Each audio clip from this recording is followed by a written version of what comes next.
Muy bien, Efesios capítulo 4, como una manera de repaso rápido. Hablamos la semana pasada, que fue cuando comenzamos este capítulo, que el apóstol Pablo en los primeros 3 capítulos de la carta que escribió a los Efesios nos habla acerca de todo lo que hemos recibido, de todo lo que hemos sido llamados a hacer y de todo lo que Él nos ha dado, Él hablando de Dios, el Padre, por medio de Cristo Jesús. Eso es lo que los 3 primeros capítulos nos muestran.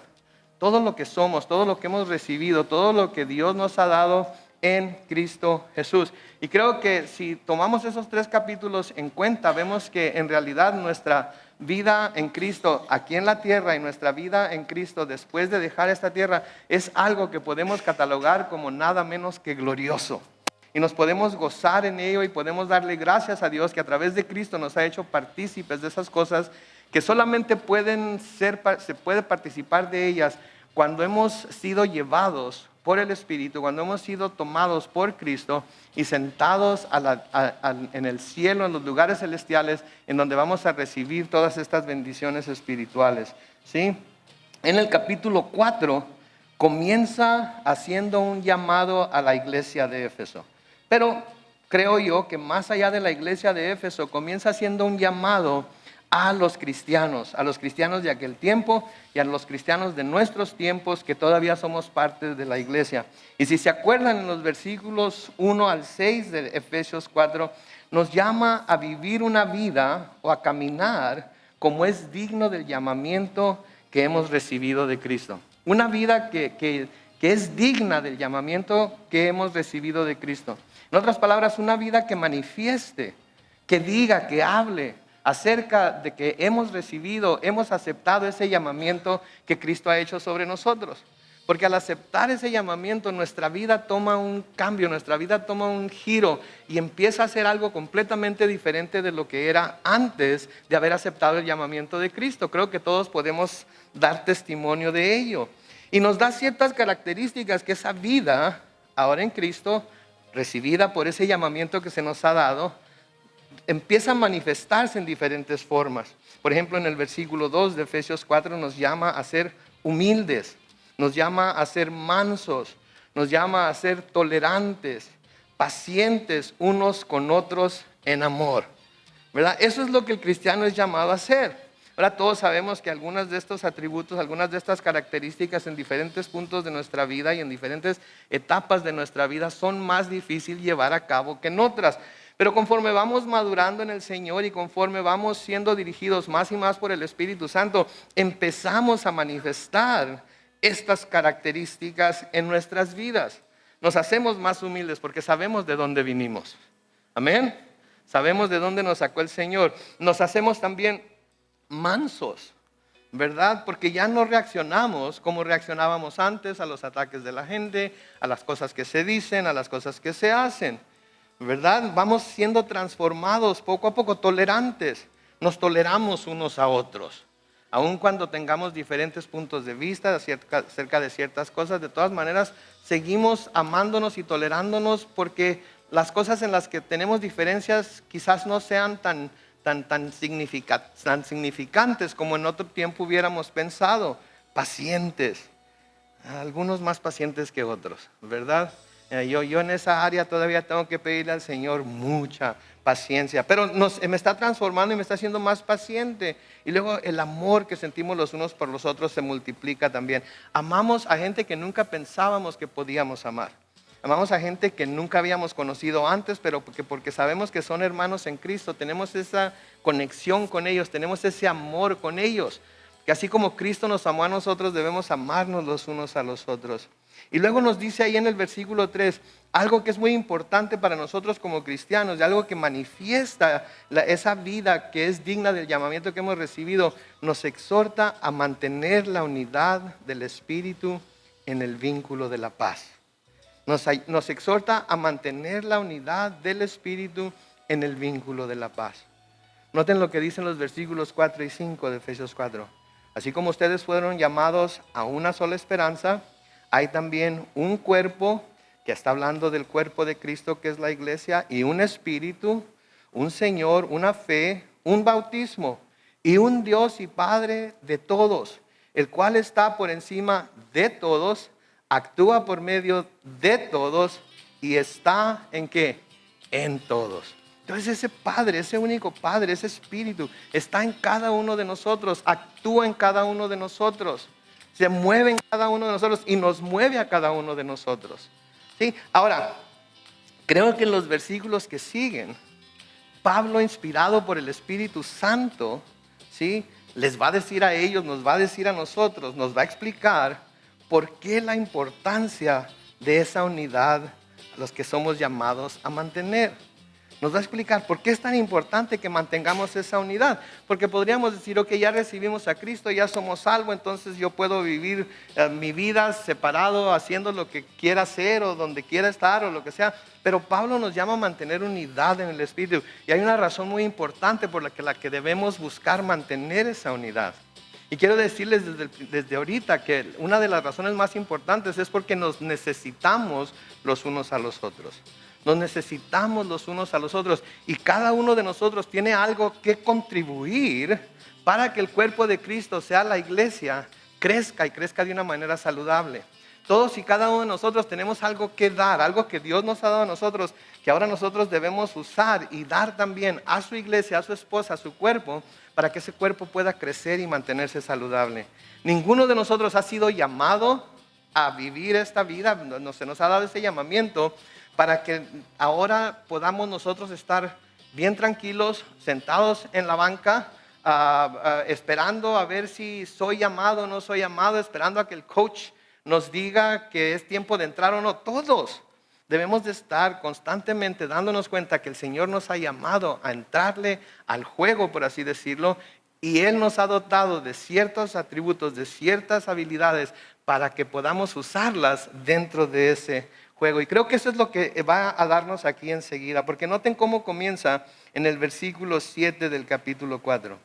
Pero a cada uno, recuerden, está hablando de unidad, está hablando de todos, está hablando de un cuerpo, está hablando de un Dios, está hablando de todo es una tremenda unidad. Pero luego comienza, pero a cada uno, se fijan, aquí como que hace una separación, hace una distinción. Va a hablar acerca de cosas que nos toca a cada uno hacer por medio de lo que Dios nos ha dado a cada uno de nosotros. Porque a todos y cada uno de nosotros nos ha dado ciertos dones, como vamos a ver ahorita. Y son dones a veces muy diferentes, pero todos tienen que ser usados para el provecho del cuerpo en general. Entonces noten lo que dice el versículo 7 de nuevo. Pero a cada uno de nosotros se nos ha dado la gracia conforme a la medida del don de Cristo. Noten, a cada uno de nosotros hemos recibido la gracia de Dios. La gracia no se nos ha dado por medida. La gracia es para todos igual, es interminable, es incansable, nunca se acaba, todos tenemos el mismo nivel de gracia. Pero se nos ha dado la gracia conforme a la medida del don de Cristo. En otras palabras, el Señor nos está diciendo aquí que todos, cada uno de nosotros tenemos ciertos dones, ¿sí? Y que esos dones se nos han dado de acuerdo a la medida que el Señor Jesucristo nos da esos dones a cada uno de nosotros, pero también nos da la gracia para que podamos ejercer esos dones dentro de su cuerpo para el beneficio del cuerpo. Versículo 8 dice, por esto dice, subiendo a lo alto, llevó consigo, en la versión Reina Valera contemporánea, que es la que estoy leyendo, dice, subiendo a lo alto, llevó consigo a los cautivos y dio dones a los hombres. En la Reina Valera 60, el versículo 8 dice lo siguiente, y es la que tienen delante de ustedes la mayoría de ustedes aquí. Dice, por lo cual dice, subiendo a lo alto, llevó cautiva la cautividad y dio dones a los hombres. Subiendo a lo alto, llevó cautiva la cautividad y dio dones a los hombres. Entonces la pregunta que debe hacerse aquí es, ¿a qué se está refiriendo cuando habla de la cautividad a la que llevó cautiva? ¿A qué se está refiriendo aquí?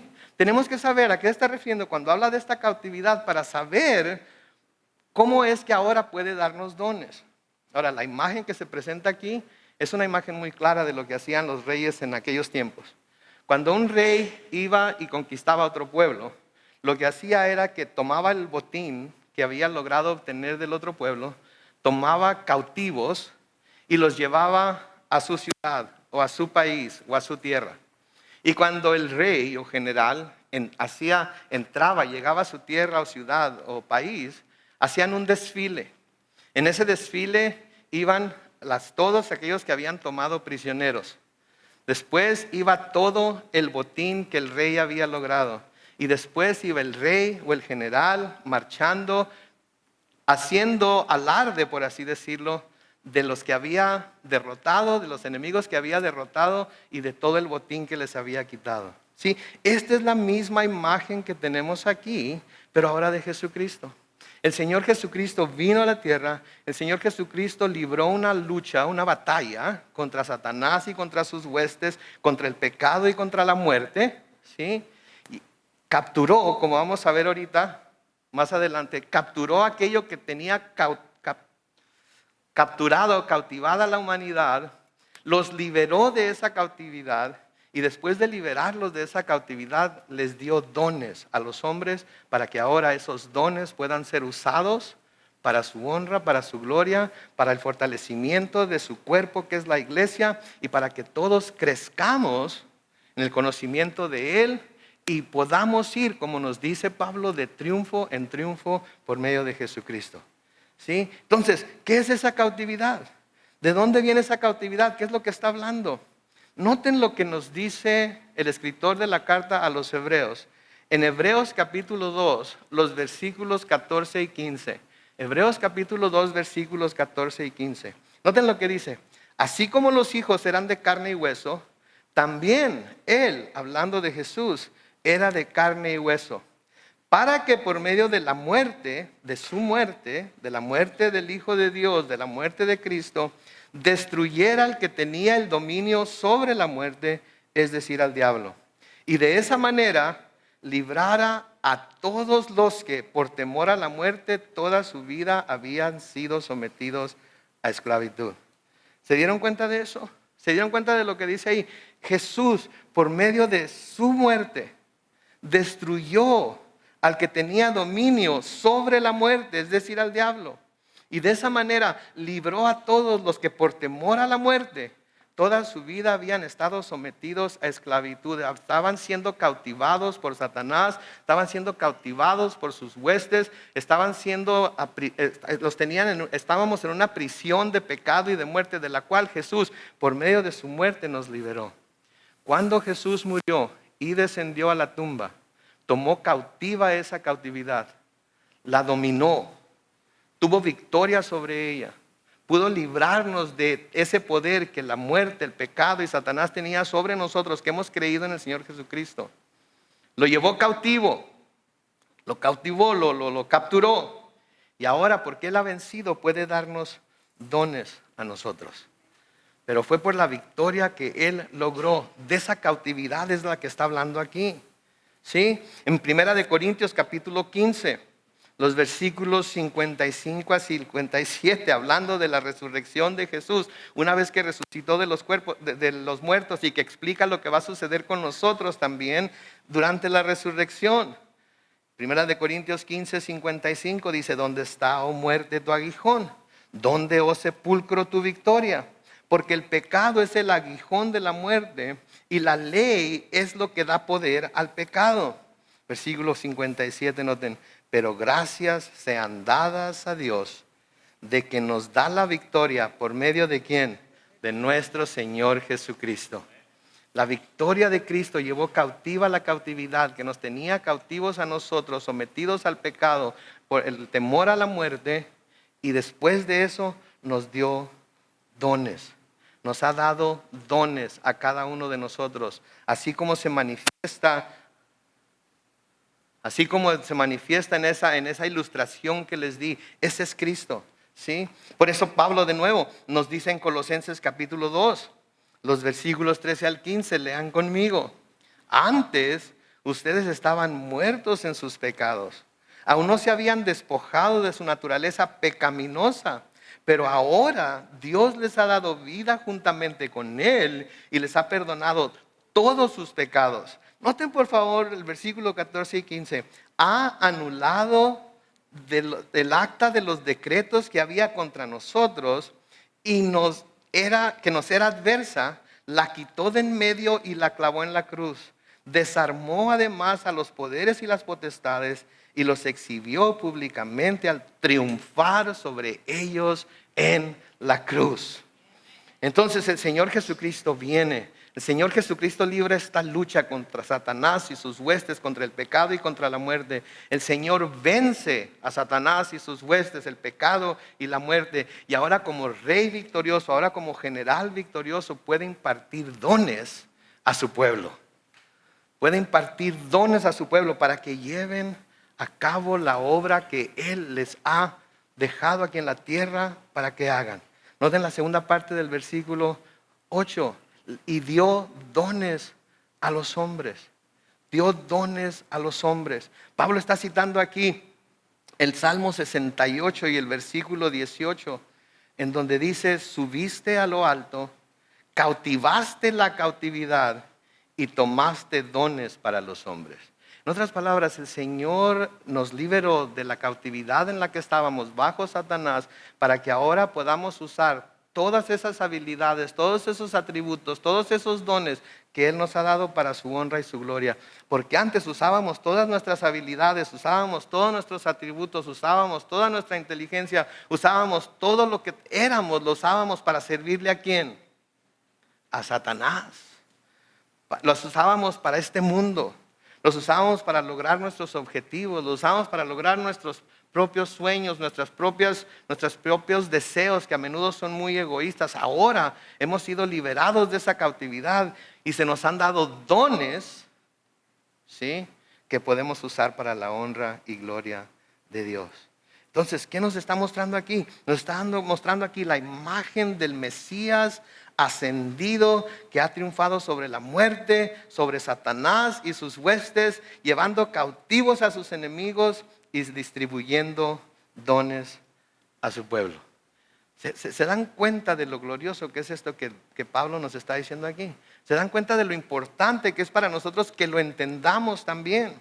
¿Sí? Porque eso quiere decir que ahorita cada uno de ustedes debe estar pensando, si es que no lo ha descubierto todavía, debe estar pensando: ¿y cuál es mi don? ¿Y cuál es mi don? ¿O cuáles son los dones que yo tengo que debo usar para la gloria de mi Señor Jesucristo? ¿Cuáles son los dones que debo usar para la edificación de su cuerpo, su iglesia? ¿Sí? Ahora, algunos de ustedes ya saben cuáles dones tienen. ¿Sí? Entonces la pregunta no es cuál es mi don, la pregunta es cuándo, dónde puedo usar ese don que ya sé que tengo. Y no vean los dones como simplemente dones espirituales, por así decirlo, porque a veces espiritualizamos demasiado lo de los dones y pensamos que el don que debemos tener tiene que ser algún don espiritual, ¿verdad? Como los dones de los que se habla en Primera de Corintios 12, hablar en lenguas, profetizar, interpretación de lenguas, sanar, etcétera, etcétera. Ponemos los dones en ese contexto. Como vamos a ver, no es el único contexto en el que debemos ver los dones. Y tenemos dones que nunca exploramos porque pensamos: no, ese don no es muy espiritual. Soy muy buen cocinero, pero ese don no es muy espiritual. ¿Sabe qué? Si es muy buen cocinero, lo hubiéramos podido ocupar el martes pasado ahí cocinando las hamburguesas y los hot dogs. ¿Ok? O quizás yo soy muy bueno para hacer la limpieza, porque es más, en eso trabajo. Soy muy bueno para hacer limpieza y mantenimiento y todo eso. Ok, pues ese es el don que Dios le dio. Úselo para la honra y gloria de Dios. Úselo para la edificación del cuerpo de Cristo. Cualquiera que sea su don, cualquiera que sea su habilidad, la ha recibido de parte de Dios. ¿Sí? Y debe usarla para la gloria de Dios y para que el cuerpo de Cristo tenga todo lo que se necesita. Entonces no piense que porque su don no es un don así de esos que son mencionados en 1 Corintios 12, no es un don de Dios. ¿Cómo sabe usted si ejerciendo el don que le dio, cualquiera que éste sea, ¿sí?, ese don espiritual, ese don empieza a manifestarse de una manera más espiritual de la que jamás pensamos que íbamos a poder ver en nosotros? Quizás orando por una persona que está enferma y la persona que está enferma sana. Y de repente se va a quedar así como que, ándale, tengo que escribir esa fórmula para volver a orar de esa misma manera por otra persona enferma para que el Señor lo sane. No, haciendo su trabajo, haciendo lo que Dios le dio para hacer, desempeñando ese don que para usted no parecía tan espiritual, Dios le envió a alguien por quien orar para que sanara, y esa persona sanó, porque en ese momento Dios decidió darle el don del espíritu de sanidad e hizo que usted pudiera orar por esa persona y esa persona sanara. ¿La va a usar o lo va a usar a usted para sanar personas de ahí en adelante? Yo no sé. Eso Dios lo va a decidir. Pero desempeñando el don que le dio, aunque usted piense que no es tan espiritual, Dios va a hacer cosas que usted ni siquiera se imagina que puede hacer a través de usted, simplemente por ser obediente a llevar a cabo ese don. ¿Por qué? Porque nuestro Mesías ha ascendido al cielo, ha triunfado sobre la muerte, Satanás y sus huestes, los llevó cautivos, y porque ya los llevó cautivos, Él puede distribuir dones a todos y cada uno de nosotros para el beneficio de su cuerpo. Amén. Versículo 9. Y al decir subiendo, ¿qué quiere decir? Sino que también primero había descendido a lo más profundo de la tierra. Ok, este versículo, tenemos que decidir si vamos a expandir este versículo en todo lo que pudiera ser. Y noten que dije lo que pudiera estar diciendo, o mantenernos en el contexto de lo que está diciendo y no ir más allá de lo que se está diciendo aquí. Porque hay quienes piensan que la frase a lo más profundo de la tierra se refiere a que Jesús fue al infierno o al Hades, como le quieran llamar, y predicó a los espíritus en la prisión, que se nos describen en Primera de Pedro capítulo 3, versículo 19, y Primera de Pedro capítulo 4, versículo 6. Y muchos hablan de que Jesús, cuando murió, entró a la tumba, pero también fue al infierno a predicar a estos espíritus cautivos. Es más, muchos llegan hasta decir que Jesucristo tuvo que ir al infierno a pasar 3 días y 3 noches de tortura en el infierno, que era lo que nosotros merecíamos, para así pagar la deuda que la humanidad tenía con Dios de pecado. Créanme, Jesús no fue al infierno a sufrir ni un solo castigo. ¿Ok? Podemos hablar de Primera de Pedro capítulo 3, 19, capítulo 4, versículo 6, y hablar en el contexto de lo que está hablando, y hablar de que fue a predicar a los espíritus cautivos, etcétera, etcétera. Pero Pablo no hace mención de ello aquí. Así que vamos a limitarnos a quedarnos en el contexto en el que se menciona aquí, y no vamos a ir a andar correteando, como decimos en inglés, rabbit trails, andar correteando conejos por todos lados que pueden o no pueden estar ahí. Entonces vamos a quedarnos dentro de lo que el texto nos está diciendo ahorita. Cuando, y si es que llegamos a estudiar un día Primera de Pedro capítulo 3 y capítulo 4, nos profundizaremos más en eso. ¿Qué les parece? Pero para eso van a tener que estar viniendo hasta que lleguemos a Primera de Pedro, ¿verdad? Que va a ser dentro de unos... Quizás venga el Señor antes de que lleguemos a Primera de Pedro. Pero en fin, ahí lo vamos a dejar. Entonces, Pablo no hace mención de todo eso aquí, así es que vamos a limitarnos y nos vamos a quedar en el contexto de lo que se nos está diciendo aquí. Creo que el contexto de lo que estamos hablando aquí tiene que ver con los dones que el Señor ha dado a los hombres. Sin embargo, ¿ok? Creo que por lo que vamos a leer más adelante, Pablo se está refiriendo aquí al hecho de que el Señor descendió de las alturas, de los cielos, a la tierra. Y más que eso, tuvo que descender a la tumba, que en sí infiere de alguna manera que es las profundidades de la tierra. Porque cuando lo pusieron en la tumba, lo pusieron en una cueva. Cuando nosotros nos sepultan en un pozo, ¿verdad? Y pudiéramos entonces decir que a eso es a lo que se está refiriendo.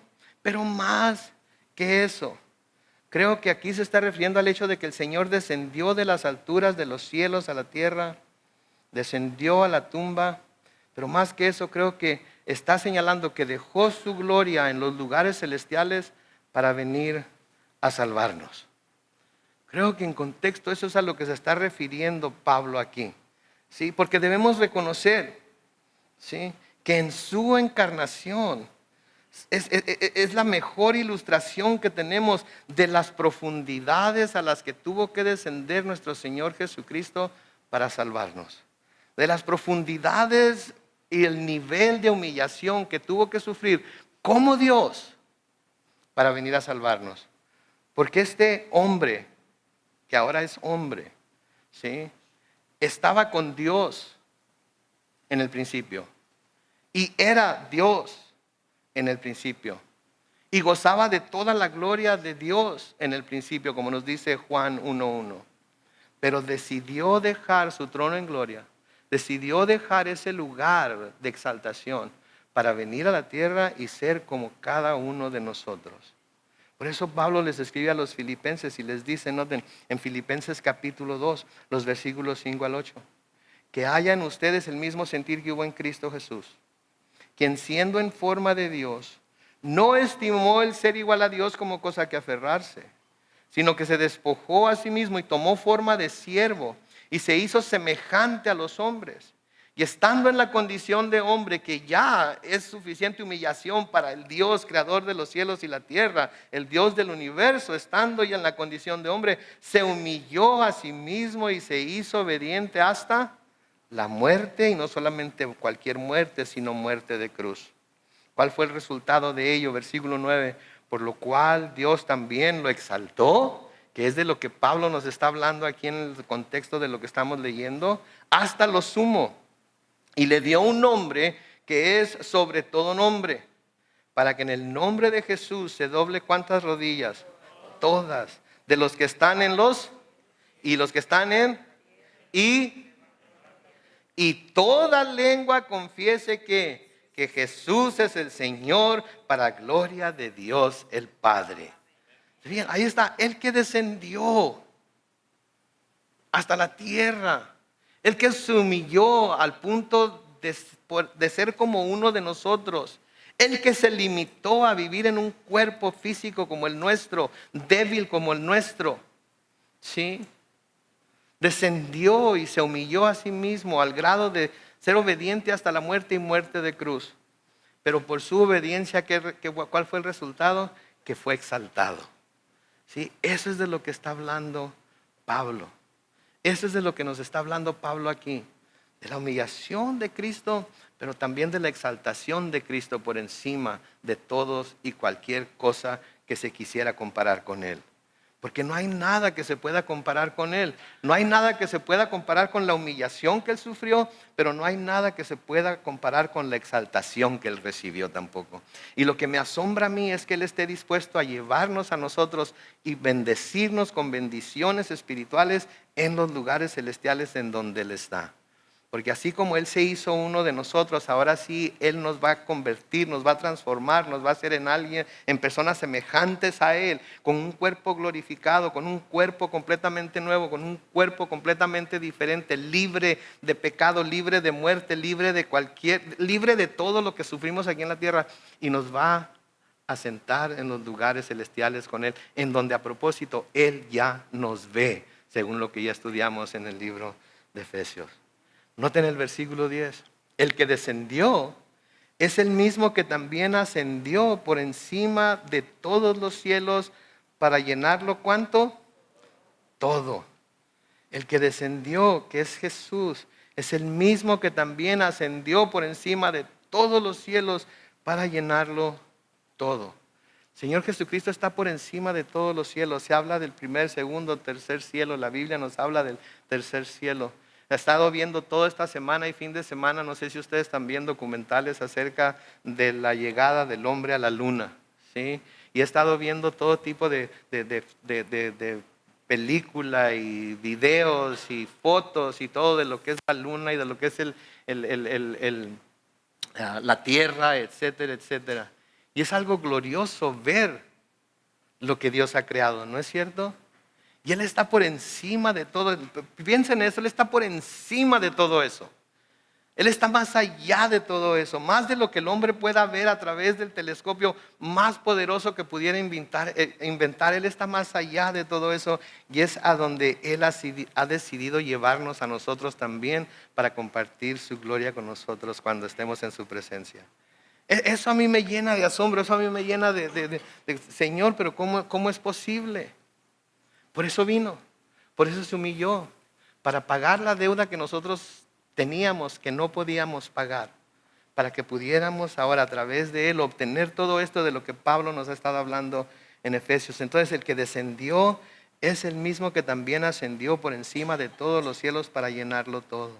El mismo Señor Jesucristo nos dice en Juan capítulo 3 y el versículo 13, nadie subió al cielo sino el que descendió del cielo, que es ¿quién? El Hijo del Hombre. Noten, nadie ascendió al cielo sino el que descendió del cielo, que es el Hijo del Hombre. ¿Que es quién? Él mismo. Es el mismo. ¿Sí? Ahora, noten ahí en su Biblia, vayan unas cuantas páginas hacia la izquierda y vean lo que Pablo nos dice en Efesios capítulo 1, comenzando con el versículo 20. Porque en Efesios capítulo 1, comenzando con el versículo 20, nos habla acerca del poder o la fuerza que actuó en Jesucristo cuando resucitó de los muertos. Entonces en Efesios 1:20, noten lo que nos dice. La cual, hablando de esa fuerza o de ese poder, operó en Cristo y lo resucitó de entre los muertos y lo sentó a su derecha, ¿en dónde? En los lugares celestiales. Muy por encima de todo principado, autoridad, poder y señorío. Y por encima de todo nombre que se nombra, no solo en este tiempo, sino también cuando en el venidero. Versículo 22, Dios sometió todas las cosas bajo sus pies y lo dio a la iglesia como cabeza de todo, pues la iglesia es su cuerpo, la plenitud de aquel que todo lo llena a plenitud. ¿Se dan cuenta ustedes? La iglesia es su cuerpo. La iglesia es su cuerpo y es la plenitud de aquel que todo lo llena a plenitud. Está hablando de nosotros, está hablando de la iglesia, está hablando de lo que somos ahora en Cristo. La plenitud de aquel que lo llena todo está en nosotros. ¿Se dan cuenta de lo que eso significa? ¿Se dan cuenta de la gran bendición que eso es para nosotros? ¿Se dan cuenta cómo ese conocimiento debe hacernos que las pruebas y tribulaciones y aflicciones que pasamos aquí en la tierra las veamos como mínimas comparado con la gloria que vamos a tener con Cristo una vez que estemos en su presencia? ¿Sí? ¿Por qué? Porque Él nos ha dado esos dones, porque Él nos ha llamado a ser parte de su cuerpo. Y aquí es en donde, donde se nos muestra la importancia de la unidad, aun cuando a todos nos ha dado diferentes dones y en diferentes lugares y diferentes áreas. De todas maneras, ahí es la importancia de la unidad, que todos los dones sean usados en la iglesia, que es el cuerpo de Cristo. Pablo les escribe a los colosenses en Colosenses 1, los versículos 18 al 20. Noten, Él es la cabeza del cuerpo, que es ¿qué? La iglesia. Él es el principio, el primogénito de entre los muertos, para tener preeminencia ¿en qué? En todo. Porque al Padre le agradó que en Él habitara ¿cuánta? Toda la plenitud. Y por medio de Él reconciliar consigo ¿cuántas cosas? Todas las cosas, tanto las que están en la tierra como las que están en los cielos, haciendo la paz mediante la sangre de su cruz. Oh my goodness. Eso debería de hacernos levantar alabanzas al Señor, cantar cantos nuevos al Señor, de saber lo grandioso de lo que ha hecho en la cruz. Ese instrumento que debió haberse visto, que se veía como un instrumento de muerte, ese instrumento que Satanás vio como el instrumento por medio del cual iba a derrotar finalmente a Dios y a su Mesías, ese instrumento que le causó tanto sufrimiento a Él, tanto dolor a Él, que no nos podemos imaginar el dolor al cual tuvo que sufrir. Ese instrumento, ¿sí?, que a veces cargamos en nuestros collares o nuestras pulseras, ese instrumento es el símbolo de la victoria de Cristo sobre Satanás, sobre el pecado, sobre la muerte, que ahora a través de ella nos ha librado y nos ha dado dones para usar para su honra y su gloria. Oh, my goodness. Eso es para pensarlo toda una semana y meditarlo y decir, Señor, ¿cuál es mi don? Señor, tengo este don, pero no lo he usado porque siempre he creído que los dones que tú das tienen que ser algo espiritual y sublime y algo como lo que menciona. No. Dios nos ha dado habilidades a todos. ¿Cuántos tienen habilidad para orar? Levanten la mano. Creo que todos tenemos habilidad para orar. ¿Cómo sabemos si orando por una persona Dios no va a manifestar algún don espiritual que nosotros no pensábamos que teníamos? Estábamos orando por esa persona, ponemos nuestras manos sobre él o ella, estamos clamando a Dios y de repente salen lenguas que no conocemos de nuestra boca. ¿Ok? De repente el Señor nos da palabra de ciencia acerca de lo que está pasando a esa persona. De repente el Señor nos da una palabra de sabiduría para esa persona. De repente el Señor nos da una palabra de profecía para esa persona, para la iglesia. ¿Cómo sabemos? Porque nunca hemos ejercido ese don tan pequeño que es el orar los unos por los otros. ¿De qué nos estaremos privando nosotros mismos cuando no usamos esos dones que Dios nos ha dado? Porque no sentimos que son los dones que en realidad hacen que resaltemos en la iglesia. ¿De qué nos estaremos privando? ¿Qué tanto nos estamos limitando por no usar ese don que nosotros pensamos es tan insignificante? ¿Sí? Tenemos que tomar en cuenta esto, mis hermanos y hermanas. Todos y cada uno y una de ustedes en este lugar tienen un don que Dios les dio. Todos deben usar ese don para traerle gloria al nombre de Cristo. Todos deben usar ese don para que ustedes mismos se den cuenta que el Espíritu de Dios habita en ustedes, que el Espíritu que resucitó a Cristo de los muertos es el mismo Espíritu que obra en ustedes, es el mismo Espíritu que los va a llevar a hacer las cosas que Dios les llama a que hagan. Por eso noten lo que sigue diciendo ahí en el versículo 11. Y él mismo constituyó a unos apóstoles, a otros profetas, a otros evangelistas, a otros pastores y maestros. Noten, él mismo, Jesucristo los constituyó. Él constituyó estos cargos. Son obras de él. Son designadas por Jesús, no por los hombres. ¿Sí? Estos cargos son una institución divina y no una invención humana. ¿Se dan cuenta ustedes? Son instituciones divinas y no una invención humana. Pedro no inventó a los apóstoles, Juan no inventó a los profetas, ¿sí? Pablo no inventó a los evangelistas. Jacobo no inventó a los pastores y maestros. Todo esto vino de parte de Dios. Él mismo los constituyó. Él mismo los puso en obra. Él mismo los puso a trabajar en su obra, que es la iglesia. Son una institución divina y no una invención humana. ¿Sí? Ahora, ¿qué quiere decir? Que constituyó a algunos apóstoles, a otros profetas, a otros evangelistas, a otros pastores, maestros. Sí, porque podemos decir, yo no soy apóstol, yo no soy profeta, yo no soy evangelista, yo no soy pastor, yo no soy maestro. Bueno, vamos a ver lo que quiere decir esto. Él mismo instituyó estas cosas. Ahora, apóstoles, en el sentido de que apóstol quiere decir enviado, todos nosotros hemos sido enviados, ¿no es cierto? A todos se nos ha enviado a predicar el evangelio. A todos se nos ha enviado a hablarle a la gente acerca de lo que Jesús ha hecho en nuestra vida y cómo la ha cambiado y la ha transformado. ¿No es cierto? Todos nosotros hemos sido enviados a dar testimonio de lo que Cristo ha hecho en nuestras vidas y de lo que está haciendo en nuestras vidas todavía. Y de cómo nos ha estado ayudando en los momentos difíciles y de cómo nos ha dado iluminación para que podamos ver las cosas espirituales y compararlas con espirituales y el entendimiento para poder entender su palabra. Entonces, todos somos enviados, todos somos apóstoles en el sentido de que hemos sido enviados para hablar de las maravillas que Dios ha hecho en nosotros.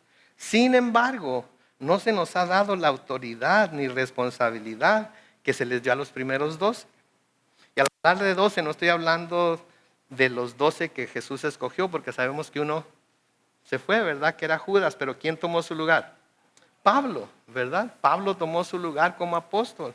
Entonces, si bien nosotros somos apóstoles porque hemos sido enviados, no se nos ha dado la autoridad ni responsabilidad que ellos recibieron cuando fueron llamados a ser apóstoles. Porque a ellos se les encomendó establecer los fundamentos de la fe, siendo Cristo la principal piedra angular. Entonces, nosotros no podemos ser esa clase de apóstoles porque los fundamentos ya están puestos. Ya están ahí. Ya no hay necesidad de poner más fundamentos y la piedra angular es Cristo Jesús. Entonces, en el sentido de los primeros apóstoles, nadie puede ser apóstol porque eso fue lo que ellos fueron llamados a hacer. Pero sí podemos ser apóstoles en el sentido de que hemos sido enviados a hablar acerca de las maravillas que Cristo ha hecho en nuestras vidas. Entonces, los apóstoles modernos no son como los apóstoles que establecieron la iglesia. ¿Sí? Aunque muchos se quieren llamar a sí mismos apóstoles y darse la misma autoridad apostólica que tenían los originales, los 12 originales, incluyendo a Pablo, no a Judas, no pueden. Porque para ser ese tipo de apóstol se tiene que tener la autoridad para poner fundamentos. Y el fundamento, escuchen esto, ya está puesto. Entonces, en ese sentido, nadie puede ser apóstol. Y luego nos habla de profetas también. ¿Sí? Siempre pensamos en los profetas como personas que pueden decirnos ¿qué? El futuro. Nos pueden decir lo que va a pasar. Digo, si estudiamos las escrituras, todos sabemos lo que va a pasar. No necesitamos que nadie nos diga. Ya leí el final de la Biblia y ¿saben qué? Dios gana. ¿Ok? Y eso en realidad es todo lo que necesitamos saber. Porque si creemos lo que dice al principio de la Biblia, que en el principio ¿qué? Dios creó los cielos y la tierra, entonces todo lo demás de la Biblia no debemos tener ningún problema para creerlo tampoco. Porque tan imposible como eso parece ser, eso fue exactamente lo que sucedió. Y si al final de la historia se nos dice que Dios resulta triunfador, Dios va a resultar triunfador. Entonces, los profetas no son necesariamente personas que nos pueden decir el futuro, sino personas que hablan las palabras de Dios en total consistencia con el total de las escrituras del Antiguo y del Nuevo Testamento. Ese es el profeta moderno, el que habla las palabras de Dios en consistencia, completa consistencia, con lo que ya está escrito tanto en el Antiguo como en el Nuevo Testamento. Y si ya está escrito, no es nada nuevo. Pero ¿cuántas personas vienen a decirnos que son profetas con nuevas enseñanzas, una nueva manera de ver esta cosa, una nueva manera de interpretar aquello, una nueva manera de seguir esta o aquella? No, les digo un dicho muy cierto, si es cierto, no es nuevo. Si es nuevo, no es cierto. Cuando concierne con lo que la Biblia dice, porque ya todo lo que se iba a escribir ya está ¿qué? Escrito. Entonces cuando alguien viene con que, pero es que esa es la forma en la que lo miraban antes, esa es la forma en la que lo interpretaban en aquel entonces. Ahora tenemos una forma diferente. ¿Sabes qué? Mi amigo, mi amiga, si tienes una forma diferente de verlo, ¿ok? Y es una interpretación completamente contraria a lo que el texto nos está diciendo, entonces voy a tener que decirte que quizás lo que seas sea un falso profeta. ¿Sí? Entonces, los profetas de hoy en día no son gente que predice el futuro, son personas que hablan las palabras de Dios en total consistencia con las escrituras completas del Antiguo y del Nuevo Testamento. Sí, eso es lo que es un profeta, el que proclama la palabra de Dios. ¿Y saben qué? Déjenme decirles esto, todo lo que cualquier profeta viene y nos dice, siempre va a estar sujeto al discernimiento y juicio de ¿quién creen? De la iglesia. De la iglesia. Porque la iglesia llena del Espíritu Santo es la que tiene el don para discernir si lo que el profeta está diciendo es cierto o no. Por eso Pablo, hablando de esto en 1 Corintios capítulo 14 y el versículo 9, noten lo que dice.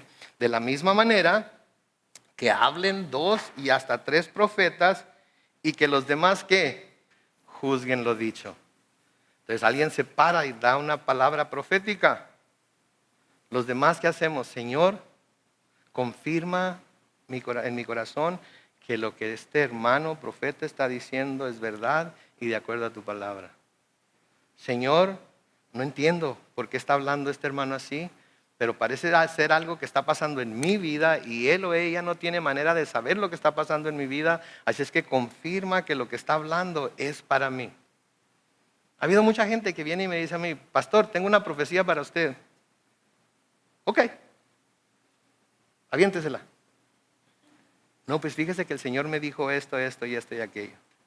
No le digo, por favor, hombre, chihuahua.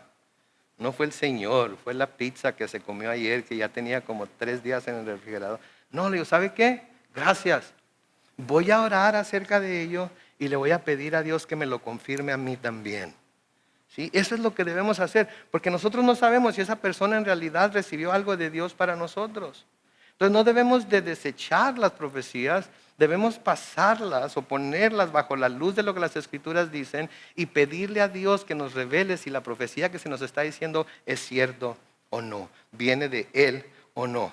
De nuevo, 1 Corintios 14, 29, de la misma manera que hablen 2 y hasta 3 profetas y que los demás juzguen lo dicho. ¿Sí? Los demás juzguen. Igual cuando se habla en lenguas, alguien habla en lenguas. Sí, dice, no sabemos qué está diciendo. ¿Qué debemos hacer? ¿Soltarnos todos hablando en lenguas?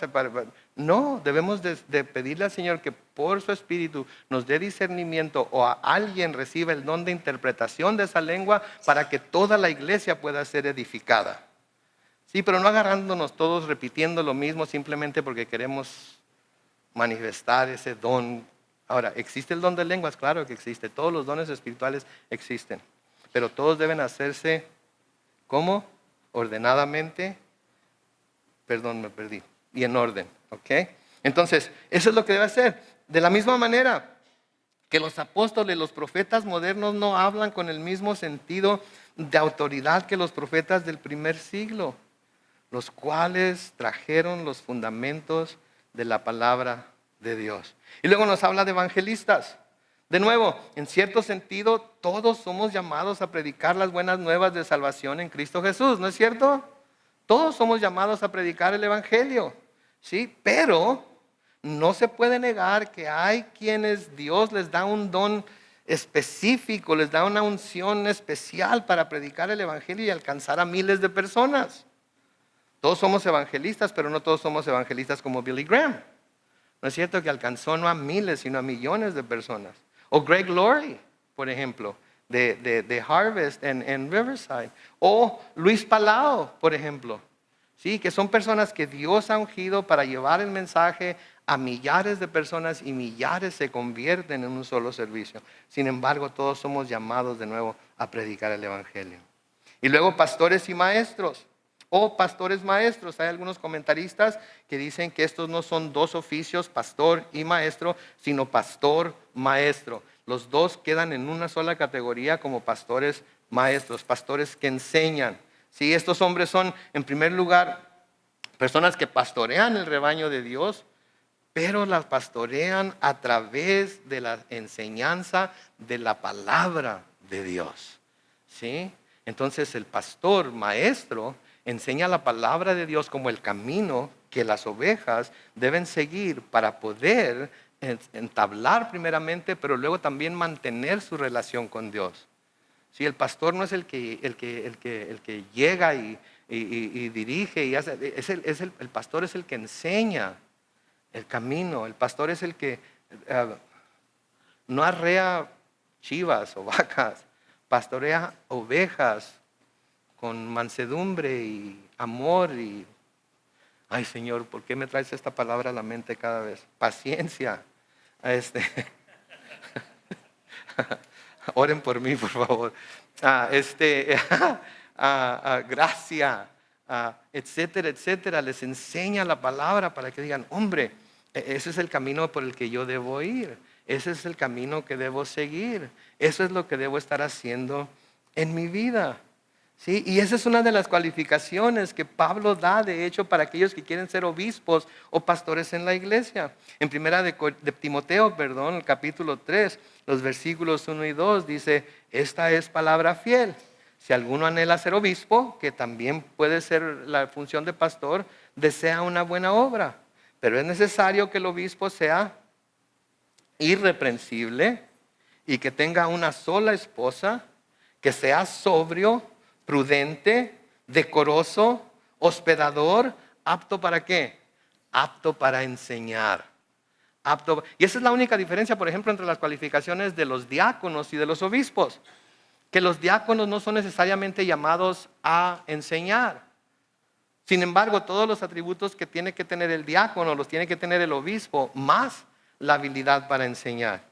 ¿Sí? F.F. Bruce, que es un comentarista, dice en su comentario de Efesios: el enseñar es una parte esencial del ministerio pastoral. Es apropiado, por lo tanto, los dos términos, pastores y maestros, deben ser unidos para denotar un orden del ministerio.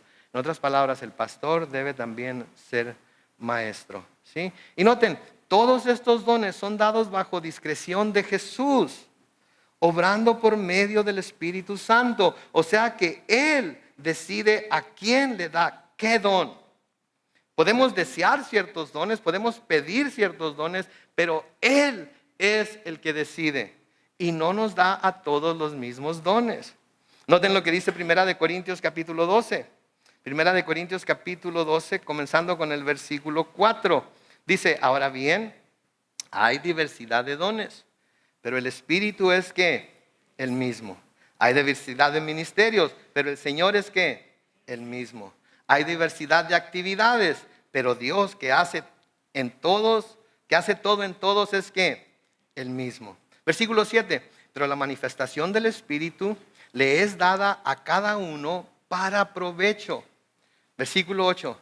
A uno el Espíritu de la palabra de sabiduría, a otro el mismo Espíritu le da palabra de ciencia, a otro el mismo Espíritu le da fe, y a otro dones de sanidades, a otro más, dice el versículo 10, el don de hacer milagros, a otro el don de profecía, a otro el don de discernir los espíritus, a otro el don de diversos géneros de lenguas, y a otro el don de interpretar lenguas. Versículo 11, pero todo esto lo hace uno y el mismo Espíritu, que reparte a cada uno en particular según ¿quién? Su voluntad. Es según la voluntad del Espíritu de Dios. ¿Sí? Es según la voluntad del Espíritu de Dios. No todos recibimos los mismos dones. No todos recibimos las mismas habilidades. Es según la voluntad del Espíritu de Dios que se dan esos dones. Pero todo mundo parece querer ¿cuál don? ¿Cuál don es el que todo mundo quiere querer?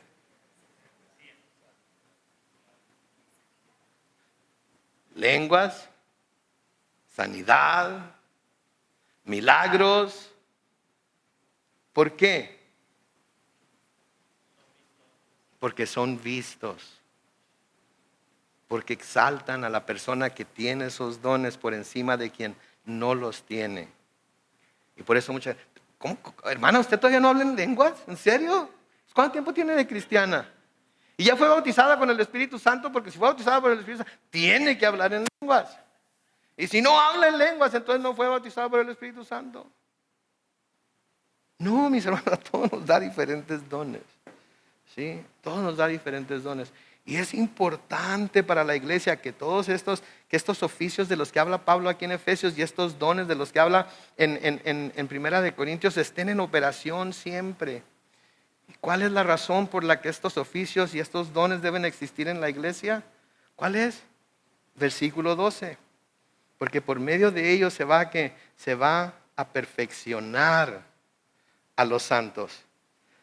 La nueva King James en inglés dice se va a equipar a los santos. La Reina Valera 2015 dice se va a capacitar a los santos. ¿Quiénes son los santos? Todos juntos. ¿Quiénes son los santos? Entonces, por medio de estos oficios, por medio de estos dones, se está perfeccionando, se les está equipando, se les está capacitando. ¿Para qué? Sigue diciendo ahí, para la obra del ministerio, para la edificación del cuerpo de Cristo. Quiere decir que todos y cada uno de nosotros somos llamados a servir en algún ministerio, usando los dones que Dios nos ha dado a cada uno de nosotros para la edificación de la iglesia, que es el cuerpo de Cristo. ¿Se dan cuenta ustedes? No estamos aquí nada más para recibir nueva enseñanza. No estamos aquí nada más para conocer mejor a Dios. No estamos aquí nada más para reunirnos el domingo en la mañana y tener un buen tiempo juntos cantando. Todo eso es importante, todo eso es bueno, todo eso es necesario. Estamos aquí para descubrir nuestros dones. Estamos aquí para, una vez que descubrimos nuestros dones, escuchemos la voz de Dios siendo llamados a usar esos dones para el servicio de toda la iglesia y para el beneficio de la iglesia. Me encanta la nueva traducción viviente de Efesios 4:12. Noten lo que dice.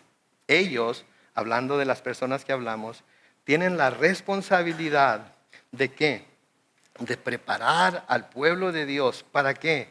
Para que lleve a cabo la obra de Dios y como resultado, ¿qué va a suceder? Y edifique la iglesia, es decir, el cuerpo de Cristo.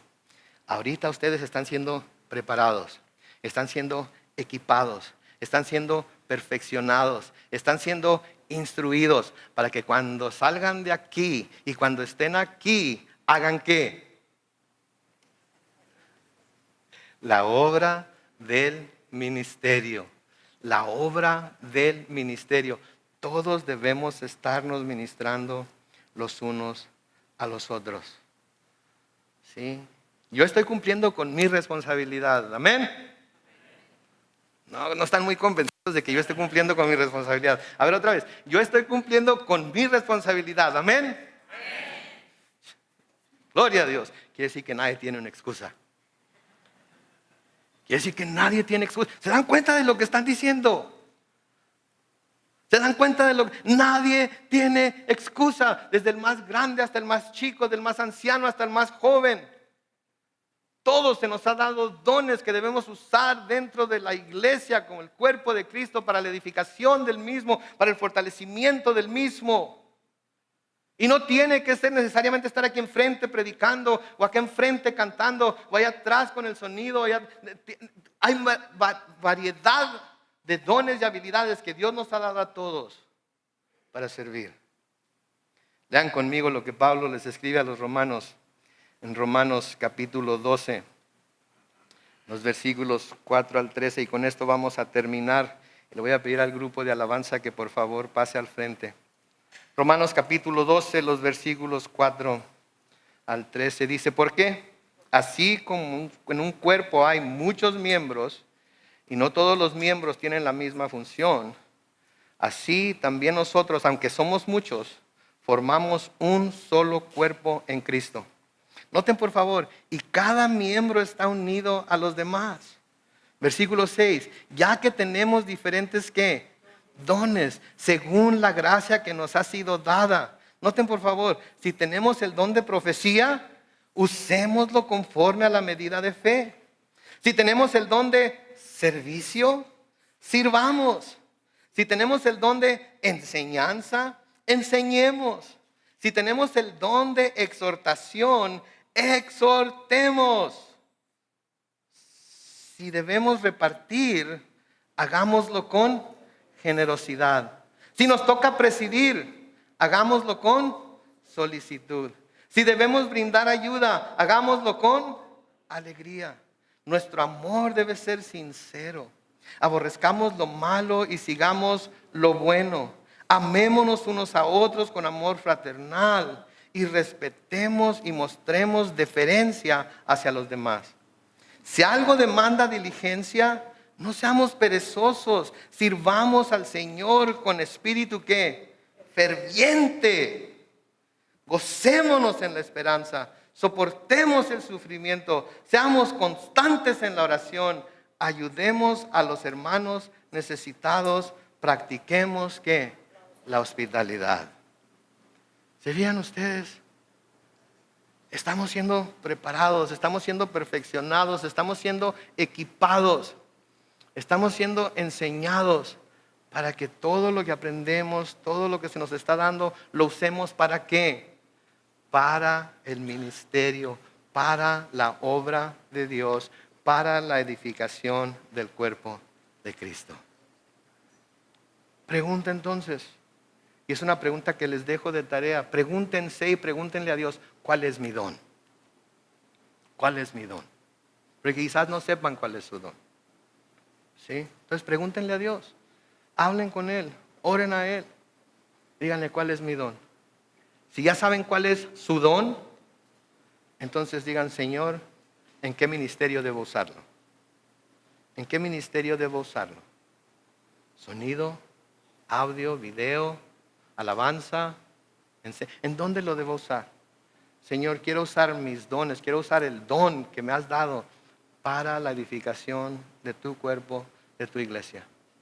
Entiendo hoy que todos somos parte los unos de los otros. Y estamos puestos aquí en este cuerpo para servir al resto del cuerpo. Esa va a ser nuestra oración esta semana. Amén. Esa va a ser nuestra plegaria a Dios. Señor, muéstranos nuestros dones. Y si ya lo sabemos, Señor, ayúdame a usar esos dones para servir a tu cuerpo. Amén. Oremos. Padre Celestial, te damos gracias, Señor, por tu palabra. Te damos gracias, oh Dios, porque tú eres bueno y para siempre es tu misericordia. Te damos gracias, Señor, porque tú nos instruyes de una manera tan hermosa, Señor, sin juzgarnos, sin condenarnos. Tú nos instruyes tranquilamente de tu palabra, Señor, como el pastor que lleva a las ovejas, oh Dios, a donde pueden comer pastos verdes y beber aguas mansas. Señor, gracias por el alimento de tu palabra en esta mañana. Gracias, Señor, por cada hermano y cada hermana que está aquí entre nosotros hoy. Señor, yo te pido que cada uno de ellos sea lleno de tu Espíritu Santo, sea llena de tu Espíritu Santo. Que cada uno de ellos y de ellas, Señor, puedan hoy, Padre Santo, movidos por tu Espíritu, descubrir cuál es el don que tú les has dado a cada uno de ellos, si es que todavía no lo conocen, Señor, y que lo pongan por obra en tu casa, en tu cuerpo, en tu iglesia. Señor, te pido que si ya conocen su don, Señor, que no tarden más, que no se pierdan ya de las bendiciones de ejercer esos dones, Señor, que tú les has dado, porque hay bendición en ello, no solamente para ellos, sino para aquellos que son tocados por ellos. Padre Santo, ayúdanos a ver cuál es ese llamamiento santo al cual nos has llamado y ayúdanos a andar, ayúdanos a vivir de una manera digna de ese llamamiento. Ayúdanos a mantener esa unidad, Señor, que nos lleva a ser un cuerpo saludable, que nos lleva a ser una iglesia en la que cada persona hace su parte y nos da el crecimiento que tú agregas por esa parte que cada uno estamos haciendo. Señor, bendice a tu pueblo. Da dones a tu pueblo, Señor. Queremos ver todos los dones de tu Espíritu, Señor, operando aquí entre nosotros. Lenguas, interpretación de lenguas, profecías, Señor, palabras de ciencia, palabras de sabiduría, servicios, Señor, sanidades. Queremos ver todos esos dones manifestados a través de tus hijos, Señor. Padre, llénanos con tu Espíritu. Señor, inunda, Señor, el corazón de cada uno de mis hermanos y hermanas, Señor, con ese poder de lo alto que viene, Señor, y nos da la habilidad para poder llevar gloria y honra a aquel que vino y entregó su vida por nosotros, que es Jesús, nuestro Señor. Nos encomendamos a ti, Señor. Nos encomendamos a ti. Y si hay alguien entre nosotros que todavía no ha venido al Señor, todavía no ha entregado su vida a Él, ahí donde está ahorita sentado, sentada, lo único que tiene que hacer es, Señor, oh Señor, reconozco mi pecado. Reconozco que necesito tu perdón, Señor. Perdona mis pecados, Señor. Recibo hoy la salvación por medio de Jesús. La salvación que me ofreces por medio de Jesús. Cámbiame, transfórmame, hazme una criatura nueva, Señor, para poder vivir para tu honra y gloria. Señor, tú ves a cada persona que está aquí presente. Bendícelos, oh Dios. Salir de este lugar, que salgan con una nueva fuerza, salgan con un nuevo poder dado por tu Espíritu para hacer lo que has llamado a cada uno de nosotros a hacer. Nos encomendamos a ti hoy y siempre. Y lo hacemos todo en el nombre glorioso de nuestro Señor Jesucristo. Y la iglesia dice...